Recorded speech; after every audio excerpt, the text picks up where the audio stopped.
કે લગ્ન કરવા હશે તો ખેડૂતને જાવું દેણાદાર બનવાનું ને, તો કે કોક પાસેથી વ્યાજે રૂપિયા લઈને છોકરાને પરણાવવાના, છોકરીઓને પરણાવવા, કારણ કે પાક તો થયો નથી. અદાણીવાળા બધું રમણ ભમણ કરીને વયા ગયા. છેલ્લા એક સપ્તાહ 7 દિવસથી તો આ રોજનું થઈ ગયું છે. અત્યારે કે રોજ પોલીસવાળા આવે, હેરાન કરે ખેડૂને.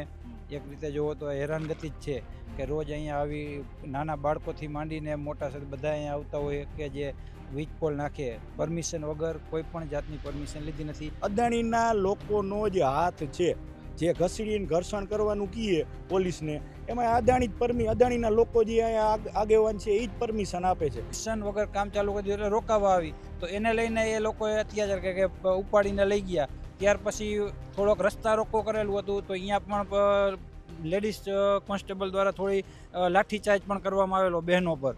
ખેડૂતો ઓલા માલ ખાઈ મદારી નાચે નોરિયા, એના જેવી જે કહેવત હતી ને, એ હવે એવું લાગે છે કે કારગર સાબિત થતી હોય. 2 બસ ભરીને પોલીસવાળા પબ્લિક ભાઈઓ બહેનો બધાને ડિટેન કરીને પોલીસ ચોકીએ લઈ જતા હતા. કેમ ડિટેન કર્યા? કામ રોકાવા આવી એટલે કે એક તો મંજૂરી વગર કામ કરતા હોય, સ્વાભાવિક છે કે એક તો પાક તમે જોઈ શકો છો કે પાક વાવી દીધેલો છે, મંજૂરી લીધી નથી અને કામ ચાલુ કરી દેતા હતા. કે જે 8 દિવસથી ગામના કોઈ છોકરાઓ ધંધે નથી જતા, નાઇટ શિફ્ટમાં છોકરાઓ કામ કરતા હોય, દિવસમાં ઉજાગરા કરે છે, અહીંયા આવે છે સતત 8 દિવસથી. હવે બધાની તબિયત લથડી જાય એવી છે, ઉપવાસ આંદોલન ઉપર ઉતરા છે બધાય. આમાં તો ખેડૂતનો અવાજ કોઈ સાંભળવા તૈયાર નથી. કલેક્ટર સાહેબ પાસે જાય તો કલેક્ટર સાહેબ મીઠી મીઠી વાતો કરી એમ કહી દે કે અમે તમારી વાત ધ્યાનમાં લેશું, પણ કોઈ જવાબ આવતો નથી. નોટિસ આપી હતી તમને? કાંઈ નોટિસ કાંઈ આવી નથી. નોટિસ નથી આવી. તો પછી અહીંયા કોણ આવ્યું પહેલા અને કેવી રીતના કામગીરી? સીધા જ આ કંપનીવાળા આવી ગયા, ખાડા ખોદવા માંડ્યા. કંપનીવાળા એક લોલીપોપ જેવું વળતર આપી દે છે. અત્યારે તમે આ રોડ ઉપરની આ જમીન તમે જોઈ શકો છો કે આ રોડ નીકળે છે, રોડ ઉપરની કિંમતી જમીન છે, પણ જે વળતર બાબતે જે કહેવા માંગે છે તો એમાં નોમિનલ જે કેટલું નુકસાન હવે આમાં? અત્યારે નુકસાન બધું જોઈતો તો નુકસાન 2-3 કરોડ રૂપિયાનું નુકસાન આ થાંભલો આવે એટલે. આની અત્યારે 40 લાખ રૂપિયા વીઘાની કિંમત છે ને અત્યારે આ જો થાંભલો ખોડી જાય છે ને એટલે 15 લાખમાં કોઈ નહીં લે. હવે અદાણી જે ખાવડાથી જે આ લાઈન આવે છે એમાંથી 30 લાખ યુનિટ પર કલાક ટ્રાન્સફર કરવાનું છે. હવે 30 લાખ યુનિટના 1 યુનિટના 4 રૂપિયા ગણો તો પર કલાકના 1 કરોડ ને 20 લાખ અદાણીયામાંથી ટ્રાન્સફર કરવાનું છે. તો જેતપરની ગામને 10 કલાકના જ રૂપિયા જ હોય છે, તોય અદાણીને પેટમાં પાણી કાંઈ નહીં ડગતું હોય. ઘરને કોઈ એમ કહે કે તમારું 50 લાખનું ઘર હું 5 લાખમાં લઈ લીધું, હવે તમારું ઘરને તમે ખાલી કરી દો, તો એ માયલી વાત છે કે આ તમારું ખેતર આટલાનું આમ 2 લાખમાં લઈ લીધું, તમે ખાલી કરીને જતા રહ્યો, એના જેવી વાત છે અત્યારે.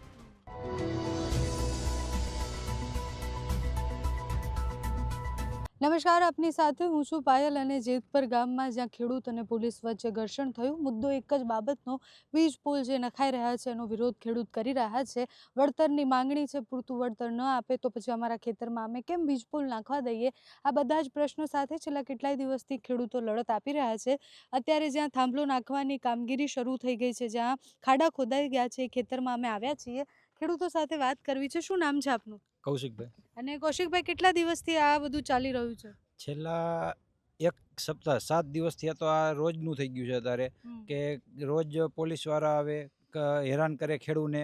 એક રીતે જોવો તો હેરાનગતિ જ છે કે રોજ અહીંયા આવી નાના બાળકોથી માંડીને મોટા સાથે બધા અહીંયા આવતા હોય કે જે વીજ પોલ નાખે પરમિશન વગર, કોઈ પણ જાતની પરમિશન લીધી નથી. એમ કે અમારી પાસે ઓર્ડર આવી ગયેલો છે કે એમાં પરમિશન લેવાની જરૂર હોતી નથી, એ તમારે પરમિશન આપો ન આપો અમે થાંભલા નાખીએ કે એવી સત્તા અમારી પાસે છે. આમાં તો ખેડૂતનો અવાજ કોઈ સાંભળવા તૈયાર નથી. કલેક્ટર સાહેબ પાસે જાય તો કલેક્ટર સાહેબ મીઠી મીઠી વાતો કરી એમ કહી દે કે અમે તમારી વાત ધ્યાનમાં લેશું, પણ કોઈ જવાબ આવતો નથી. આગળથી તમે જોઈ શકો છો કે આજે કલેક્ટર સાહેબને રજૂઆત કરવા ગયા હતા. 3 દિવસથી આ કલેક્ટર સાહેબ બીજા માણસોને મોકલીને અહીંયા વાતચીત કરાવવા મોકલી દે કે SDM સાહેબ કે વાતચીત કરીને જતા રહીએ, પણ એનું કોઈ ઠોસ નિરાકરણ આવતું નથી. અને આજે રૂબરૂ સવારે કલેક્ટર સાહેબની ઓફિસે જઈ રજૂઆત કરી આવ્યા તો પણ હજી સુધીમાં કામ બંધ થયું નથી. એટલે આનો સીધો મતલબ એવો થાય છે કે કલેક્ટર સાહેબ આ કામમાં આંખ આડા કાન કરી અને જોયા રાખે છે કે કોઈ સાંભળતા નથી. આ ગાંધીજીના 3 બંદર જેવી વાત છે, બોલવાનું નહીં, કાંઈ સાંભળવાનું નહીં અને જોવાનું નહીં, કે જેમ ચાલે એમ ચાલવા દેવાનું. કાલે આટલું ઘર્ષણ કેવી રીતના થયું પોલીસ સાથે અને ખેડૂતો ઉગ્ર કેવી રીતના થયા આટલા બધા? કાલે પણ 2 બસ ભરીને પોલીસવાળા પબ્લિક ભાઈઓ બહેનો બધાને ડિટેન કરીને પોલીસ ચોકીએ લઈ જતા હતા. કેમ ડિટેન કર્યા? કામ રોકાવા આવી એટલે કે એક તો મંજૂરી વગર કામ કરતા હોય, સ્વાભાવિક છે કે એક તો પાક તમે જોઈ શકો છો કે પાક વાવી દીધેલો છે, મંજૂરી લીધી નથી અને કામ ચાલુ કરી દેતા હતા. કે જે બિયારણનો ખર્ચો ગયો, મહેનત ગઈ, અત્યાર લગી પાણી 3 વાર પાણી પાયું હોય એ મહેનત ગઈ, બધું અત્યારે આમાં અત્યાર લગીનો જે હોય ખર્ચો જતો હોય, પણ પરમિશન વગર કામ ચાલુ કરી દીધું એટલે રોકાવા આવી. તો એને લઈને એ લોકોએ અત્યાચાર કે ઉપાડીને લઈ ગયા. ત્યાર પછી થોડોક રસ્તા રોકો કરેલું હતું તો અહીંયા પણ લેડીઝ કોન્સ્ટેબલ દ્વારા થોડી લાઠીચાર્જ પણ કરવામાં આવેલો બહેનો પર.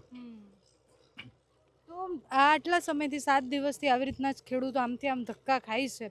નિરાકરણ શું આવ્યું? કંપનીવાળા વળતર આપવા માટે રેડી છે? શું સમસ્યા ક્યાં આવે છે? કંપનીવાળા એક લોલીપોપ જેવું વળતર આપી દે છે. અત્યારે તમે આ રોડ ઉપરની આ જમીન તમે જોઈ શકો છો કે આ રોડ નીકળે છે, રોડ ઉપરની કિંમતી જમીન છે, પણ જે વળતર બાબતે જે કહેવા માગે છે તો એમાં નોમિનલ જે અત્યારે હાલની જે માર્કેટ વેલ્યુ છે એનું 15 થી 20% જ વળતર મળતું હોય એવી કિંમત ઉપર અત્યારે આ જમીન લઈ લે છે કંપનીવાળા.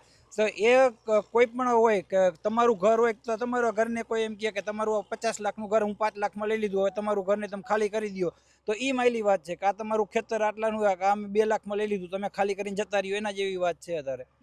આપનું શું નામ છે? દિનેશભાઈ. અને તમારા બધાના ખેતરમાં થાંભલા નખાવાના છે? બધાના ખેતરમાં. આ તો હજી એક જ આવી, આના પછી હજી 4 આવે. અચ્છા, 4 આવશે. અચ્છા, ક્યારે નોટિસ આપી હતી તમને ખેડૂતોને? કાંઈ નોટિસ કાંઈ આવી નથી. નોટિસ નથી આવી. તો પછી અહીંયા કોણ આવ્યું પહેલા અને કેવી રીતના કામગીરી શરૂ? સીધા જ આ કંપનીવાળા આવી ગયા, ખાડા ખોદવા માંડ્યા.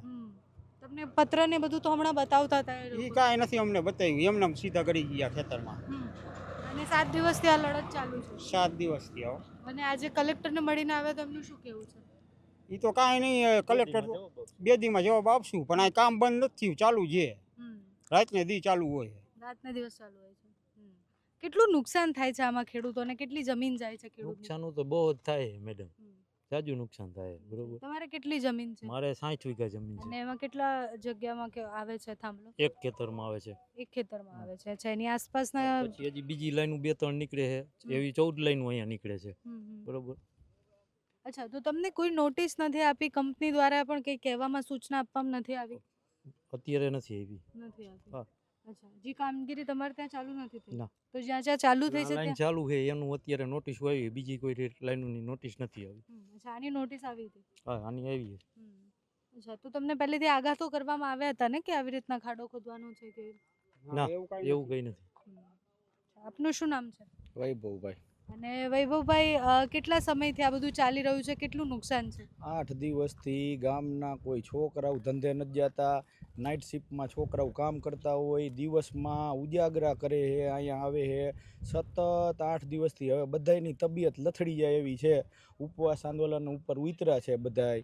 હવે ક્યારે છોકરાઓનું ને બહેનોનું શું કાંઈ થાય નહીં, કાંઈ ખબર નથી બેન. મારી એક જ વિનંતી અને સરકાર સુધી એક જ પહોંચાડવાનું છે કે આ સીબી એટલે ડીબી એટલે ડબલ સર્કિટ લાઈન છે, 765માં ડબલ સર્કિટ જશે એટલે 765 ગુણ્યા 2. હવે એટલા કેવી આમાંથી પસાર થશે. હવે અદાણી જે ખાવડાથી જે આ લાઈન આવે છે એમાંથી 30 લાખ યુનિટ પર કલાક ટ્રાન્સફર કરવાનું છે. હવે 30 લાખ યુનિટના 1 યુનિટના 4 રૂપિયા ગણો તો પર કલાકના 1 કરોડ ને 20 લાખ અદાણીયામાંથી ટ્રાન્સફર કરવાનું છે. તો જેતપરની ગામને 10 કલાકના જ રૂપિયા જ હોય છે, તોય અદાણીને પેટમાં પાણી કાંઈ નહીં ડગતું હોય કે 10 કલાકના જ રૂપિયા જેતપર માગે, પછી 25 વર્ષ સુધી ભલે ને થાંભલો રહ્યો. જે એ રૂપિયા હવે ક્યાં જાય છે, શું કાંઈ ખેડૂતોને ચીગમ મળે છે એ કાંઈ ખબર પડતી નથી. પણ આ હવે એવું થઈ ગયું છે, ખેડૂતો ઓલા માલ ખાય મદારી નાચે નોરિયા, એના જેવી જે કહેવત હતી ને એ હવે એવું લાગે છે કે કારગર સાબિત થતી હોય. હવે ખરા તતડીએ બધાય આવતા હોય.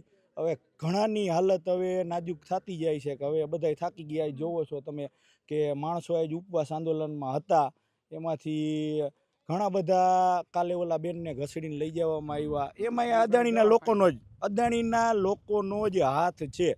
જે ઘસડીને ઘર્ષણ કરવાનું કહીએ પોલીસને એમાં અદાણીના લોકો જે અહીંયા આગેવાન છે એ જ પરમિશન આપે છે. આપણે પ્રશાસન સામે કાંઈ વાંધો ઉઠાવતા જ નથી કે પ્રશાસન આવું છે અને આવું છે.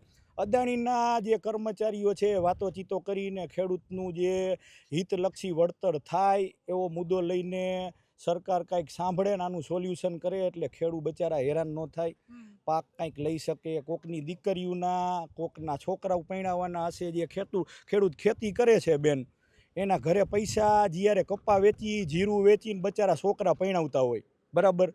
હવે તમે સમજો કે આ અત્યારે સિઝનમાં ખેતી જ નહીં કરવા દઈએ અને પૈસા જ નહીં દઈએ. આ લોકો એમ કે 40% વળતર ને આ પછી તમને બીજા 40%, તો એ છોકરાને પરણાવશે કેમ ને છોકરીઓને પરણાવશે કેમ? એ વિચારો તમે કે લગ્ન કરવા હશે તો ખેડૂતને જાવું દેણાદાર બનવાનું ને, તો કે કોક પાસેથી વ્યાજે રૂપિયા લઈને છોકરાને પરણાવવાના ને છોકરીઓને પરણાવવા, કારણ કે પાક તો થયો નથી. અદાણીવાળા બધું રમણ ભમણ કરીને વયા ગયા છે. તો હવે આનું કાંઈક નિરાકરણ આવે, ઉપર સરકાર કાંઈક આનું વિચારે એવી જ આશા છે. બાકી તો હવે ખેડૂત પાયમાલ થઈ જશે, એ તો ફાઇનલ જ છે. પોલીસ સાથે કેમ આટલું બધું ઘર્ષણ થાય છે? પોલીસ સાથે એવું છે કે કોઈ અદાણીના માણસો પોલીસને પ્રોટેક્શન માટે બોલાવે, પોલીસ બચારા પ્રોટેક્શન માટે આવે. પોલીસે થાકી ગઈ ખરા બપોરે, આ ઓફિસમાં બેસવાવાળા માણસો ખરા બપોરે અહીંયા આવે છે. પોલીસે થાકી ગઈ છે કે અદાણીવાળા ટેન્ડર ભરે, પોલીસ બચારી અહીંયા આવે. હવે ના છૂટકે અદાણીના માણસો એમ કહે કે અમને કામ નથી કરવા દેતા, પોલીસ પ્રશાસનને બોલાવે ને એમ કહે કે કામ નથી કરવા દેતા, તો અદાણીના માણસો એમ કહે કે ડિટેન કરી નાખો. એટલે પોલીસવાળાને ન છૂટકે એવું પગલું ભરવું પડે છે. એટલે પોલીસ પ્રશાસને અદાણી દ્વારા ગેરમાર્ગે દોરાય છે. બાકી પોલીસવાળા બચારા સહયોગમાં જ હોય છે. પણ આ વસ્તુ એવી છે કે અદાણી જ પહેલાં સુધારો લાવી દે, અદાણીના માણસો જ ખેડૂતને કંઈક રૂપિયા દેવરાવી દે તો પાવર ગ્રીડની લાઈન જાય છે ને યાર, અદાણી પાવર ગ્રીડની જ લાઈન જાય છે. તો અદાણીના જે માણસો, અદાણીના જે કર્મચારીઓ છે એ જો કાલ પોલીસવાળાને ન બોલાવે તો ઘર્ષણ જ ન થાય, અને ખેડૂતને સારું વળતર આપી દઈએ તો ઘર્ષણ જ ન થાય. હવે તમે વિચારો, પોલીસના કાફલો 200 જણાનો હોય, જે 200 જણાનો કાફલો પોલીસનો હોય એના તમે રૂપિયા ગણો ને બેન, એ ટોટલ ગામમાં દઈ દઈએ ને તોય ખેડૂત રાજી થઈ જાય. જે પોલીસવાળાને વળતર આપે ને એ ગામમાં ખાલી ખેડૂતને દઈ દઈએ ને અદાણી સાહેબ, કે તો ખેડૂત રાજી થઈ જાય. પણ આ લોકો કઈ રીતના કામ કરાવવા માગે છે ને એ હવે આખો મુદ્દો જ સમજાતો નથી. ગમે તેના પાસે જાઓ એક જ વાત, પરિપત્ર પ્રમાણે કામ કરવામાં આવશે. બીજી વાત કરો તો એમ કે તમે કોર્ટમાં જઈ આવો, કાંઈ સોલ્યુશન. ખેડૂત કેટલું ધક્કો ખાય તમે વિચારો, કે કોર્ટના ધક્કા ખાય, વકીલ રાખે, કેટલી જગ્યાએ જાવ. એટલે હવે એવું થઈ ગયું છે કે પછી એવી પરિસ્થિતિ આવશે કે હવે ખેડૂત હાવ બિચારો જે ગરીબ હતો એ હાવ ગરીબ બની જશે. અને ઓલા જેવું છે કે અદાણી જે કઠપુતળીની જેમ બીજાને નચાવે છે એ ફરજિયાત નાચતા જ રહેશે. આપણે કઠપુતળીનો ખેલ જોતા રહેશું. આમનું ખેતર છે, જેમના ખેતરમાં ખાડો ખોદાયો છે, તો ખાડો તો ઘણો મોટો દેખાય છે. કેટલી જમીનમાં ખાડો ખોદાયો છે? આ તે 2 વીઘામાં. 2 વીઘામાં. અચ્છા, અને ટોટલ જમીન કેટલી છે? 15 વીઘા. 15 વીઘા. શું પાક લો છો તમે? કપાસ ને જીરું. કપાસ ને જીરું. તો અત્યારે કરી દીધું તો ચોમાસા માટે? ચોમાસાના ટાઈમે કપાસ વાવી દીધો, ઉગી ગયો. તો કેટલું નુકસાન હવે આમાં? અત્યારે નુકસાન બધું જોઈ તો નુકસાન 2-3 કરોડ રૂપિયાનું નુકસાન આ થાંભલો આવે એટલે. આની અત્યારે 40 લાખ રૂપિયા વીઘાની કિંમત છે ને અત્યારે આ જો થાંભલો ખોડી જાય છે ને એટલે 15 લાખમાં કોઈ નહીં લે. એટલે વીઘે 25 લાખ રૂપિયાની નુકસાની છે. કાયમી ખેતરમાં આવી તો અહીંયા કરંટ એવો જો ઓલી લાઈન નીકળે ને એમાં 2 વર્ષ પહેલાં એક માણસ નીચે હાલતો હતો ને વરસાદમાં એક્સપાયર થઈ ગયો હતો. આ એ પેલો થાંભલો દેખાય. ભાઈ બહુ જ રહે આમાં, કરંટ એવો આવે આમાં, નીચે કાંઈ કામ કરી જ નથી શકતા આમાં, મોલે નથી થતો. હા, દાળિયા બાળિયા કોઈ આવે જ નહીં, કામ જાતે જ મથવું પડે આમાં. તો તમે અત્યારે જે નુકસાન થયું છે એનું શું કરશો હવે? ચોમાસું તો આવી ગયું માથે છે. એ તો આ ફેલ ગણવાનું, કાંઈ ન આવે. અત્યારે કપા હતો એ તો પાડી દીધો આ લોકોએ બરજબરીથી. નથી વળતરનું કીધું, નથી આ ખાડાના પૈસા આટલા દેશે, આનું આટલું દે, કાંઈ કીધું જ નથી. એમને સીધી પરમાનન્ટ મંજૂરી વગર કામ જ કરવા માંડ્યા છે. અચ્છા, મંજૂરી વગર કામ? હા, મંજૂરી વગર કામ કરે. તમને એક પણ વાર કોઈએ ફોન કરીને નથી? એક પણ વાર કોઈએ ફોન નથી કર્યો. તો અત્યારે તો બધા જે અધિકારી છે બધા એવું કહેતા હતા કે અમે વાતચીત કરી છે. ના, ખોટી વાત, કોઈ એને વાત જ નથી કરી, ખોટું જ બોલે. ખોટું બોલે છે. હા, અચ્છા, કેટલા 20 જેટલા પોલ નખાવાના છે અહીંયા? હા 20. અને કેટલા ખેતરો આજુબાજુના અહીંયા છે? અને તારમાં અને પોલમાં તો આવશે લગભગ 200 ખેડૂત આવી જાય. હા, એટલે જ્યાંથી તાર પહોંચાડે હા, છે, હા. ત્યાં 200 ખેડૂત આવશે. એટલે તમે જુઓ કે એક બાજુ જ્યારે આ કામગીરી ચાલતી હોય તો આપણને એવું લાગે કે હવે એમને વળતર તો મળવાનું છે, પણ પ્રશ્ન એ જ આવે છે કે અત્યારે આટલો ખાડો ખોદાયો એનું વળતર એને મળી જશે, પણ એની આસપાસની જમીનમાં એને જે નુકસાન થયું છે, આગળ એ જમીન પર એ પાક લઈ શકશે કે કેમ, એનું શું થશે એ પ્રશ્ન છે. ખેડૂત સાથે જે ઘર્ષણ પોલીસનું થાય છે એમાં પોલીસ અહીંયા આવે છે, પછી ખેડૂત કામ રોકવાનો પ્રયત્ન કરે અને પછી પોલીસ સાથે એમનું ઘર્ષણ થાય છે. મૂળ વાત એ જ આવે છે કે જો કંપની એમની માંગ માની લે કાં તો પછી એમને સમજાવવાનો પ્રયત્ન કરે કે પછી કોઈ વચ્ચેનો રસ્તો લાવે, પણ કોઈ પણ રસ્તો લાવવા પહેલાં એમને સાંભળવા તો પડશે. સાંભળશો તો સમજશો, કાં તો સમજાવશો. જો એ સાંભળવા માટે જ કોઈ તૈયાર ન હોય તો પછી ખેડૂતોએ આટલા ભર તડકે પણ અહીંયા આવવું પડે છે. અને હવે આગળની એમની ખેતી કેવી રીતના થશે એ મોટો પ્રશ્ન છે કે જો આટલું બધું નુકસાન થયું છે તો એ ઓલરેડી વ્યાજે લઈને પૈસા લાવીને જ બધી ખેતી કરતો હોય, તો હવે ઓલરેડી આટલું નુકસાન થયું છે તો એ પછીથી ખેતી કેવી રીતના કરશે એ જોવાનું છે. આમાં પ્રશ્ન એ જ આવે છે કે કલેક્ટરને મળવા ગયા તો કલેક્ટરે શું જવાબ આપ્યો? આજે કલેક્ટરે અમે પણ ફોન કર્યો તો કલેક્ટર પાસે સમય નથી વાતચીત કરવા માટે.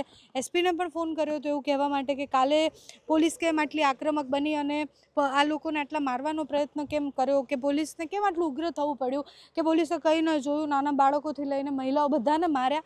તો એસપી પાસે પણ જવાબ આપવા માટે સમય નથી, એસપીએ પણ ફોન કાપી દીધો. એટલે તમે વિચારો કે જવાબદેહી જ કોઈ નથી તો એમાં અટવાયેલા ખેડૂતો છે, જેના ખેતર છે, જે માલિક છે, છતાં એમને ભીખ માંગવી પડે છે.